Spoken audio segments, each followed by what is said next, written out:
Hi అండి. నేను మీ Saritha. Welcome back to మన కుకింగ్ అండ్ వ్లాగ్స్. ఈరోజు నేను చాలా సింపుల్‌గా బీరకాయ పప్పు ఎలా చేయాలో చూపిస్తాను.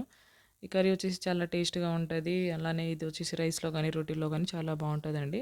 ఎప్పుడూ ఒకేలా కాకుండా ఇలా డిఫరెంట్‌గా ట్రై చేయండి. చాలా బావుంటది. దానికోసం ముందుగా అయితే ఫస్ట్ పప్పు నానబెట్టుకోవాలి. నేనొచ్చేసి ఇది పెసరపప్పు తీసుకున్నానండి. అది నానబెట్టేయాలి. తర్వాత ఇప్పుడు ఒక కడాయి పెట్టుకొని అందులో అయితే ఒక 2 టేబుల్ స్పూన్ వరకు ఆయిల్ ఏసుకున్నాను. తర్వాత ఇందులోకి కొంచెం పోపు దినుసులు, అలానే కొంచెం వెల్లుల్లి, అలానే ఒక 2 ఎండుమిర్చి వేసుకోవాలి.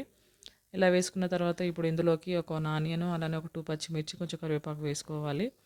ఇప్పుడు వేసుకొని ఒకసారి బాగా కలుపుకున్న తర్వాత ఇప్పుడు ఇందులో కొంచెం సాల్ట్ వేసుకొని బాగా కలుపుకోవాలి. ఇలా కలుపుకొని ఇప్పుడు ఆనియన్స్ అనేవి కొంచెం అంటే మగ్గిన తర్వాత ఇప్పుడు ఇందులోకైతే ముందుగా కట్ చేసి పెట్టుకున్న బీరకాయ ముక్కలు వేసుకోవాలి. ఇలా వేసుకొని ఒకసారి బాగా కలుపుకొని ఇప్పుడు ఇది వచ్చేసి మీడియం ఫ్లేమ్‌లో పెట్టుకొని ఒక 5 మినిట్స్ వరకు అయితే ఉడికించుకోవాలి. ఇలా ఒకసారి బాగా కలుపుకున్న తర్వాత ఒక 5 మినిట్స్ వరకు మీడియం ఫ్లేమ్‌లో పెట్టి ఉడికించుకున్న తర్వాత ఇప్పుడు ఇందులోకి మీ టేస్ట్‌కి తగ్గ ఉప్పు, కారం, పసుపు, ధనియా పౌడర్ వేసుకోవాలి. మనము ఇది అంటే గిన్నెలో కాకుండా కుక్కర్‌లో కూడా చాలామంది చేసుకుంటారండి. అలా చేస్తే ఏందంటే బీరకాయ ముక్కలు కూడా మొత్తం ఉడికిపోయి అందులోనే కలిసిపోతది. అదేదో మనం గిన్నెలో చేసుకుంటే కొంచెం అవి కనిపిస్తూ అంటే టేస్ట్ కూడా బావుంటది. ఇలా కుక్కర్‌లో కంటే దీంట్లో అయితే చేసుకుంటే చాలా బావుంటదండి. ఇలా వేసుకున్న తర్వాత ఒకసారి బాగా కలుపుకొని ఇప్పుడు ఇందులోకి ముందుగా కట్ చేసి పెట్టుకున్న టమాటో ముక్కలు వేసుకోవాలి. ఇలా వేసుకున్న తర్వాత ఇప్పుడు ముందుగా నానబెట్టుకున్న పప్పు కూడా వేసుకొని ఒకసారి బాగా కలుపుకోవాలి.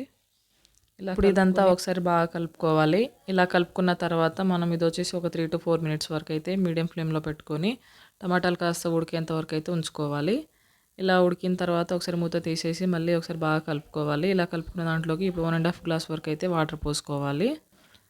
ఇలా పోసుకున్న తర్వాత ఇప్పుడు ఇది వచ్చేసి ఒక 10-15 మినిట్స్ వరకు అయితే మీడియం ఫ్లేమ్‌లో పెట్టుకొని ఉడికించుకోవాలండి. లేకపోతే సిమ్‌లో పెట్టేసినా కూడా మంచిగా మెత్తగా ఉడికిపోతుంది. టేస్ట్ కూడా చాలా బావుంటది ఈ విధంగా చేసుకుంటే. కుక్కర్‌లో కంటే ఇలా ఒకసారి గిన్నెలో చేసుకొని చూడండి. చాలా టేస్ట్ అయితే డిఫరెంట్‌గా అనిపిస్తే బావుంటది. నేను ఒక 10-15 మినిట్స్ వరకు అయితే సిమ్‌లో పెట్టి వదిలేసానండి. చూడండి చాలా మెత్తగా ఉడికిపోయింది.